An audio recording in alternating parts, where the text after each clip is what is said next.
Hello दोस्तों, मेरी इस छोटी सी दुकान के सफ़र में आज एक नया और शानदार साथी जुड़ गया है।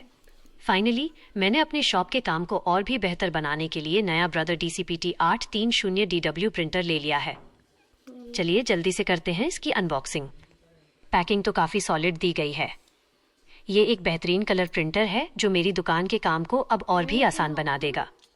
खासकर कस्टमर्स के लिए एकदम बढ़िया क्वालिटी की 4x6 साइज वाली कलर पोज और डॉक्यूमेंट्स निकालने के लिए ये बहुत काम आने वाला है। एक छोटे से बिजनेस को धीरे धीरे आगे बढ़ाने की मेरी ये एक और नई कोशिश है। दोस्तों, हर बड़ी शुरुआत ऐसे ही छोटे कदमों से होती है। आप लोग अपना प्यार और सपोर्ट ऐसे ही बनाए रखिए।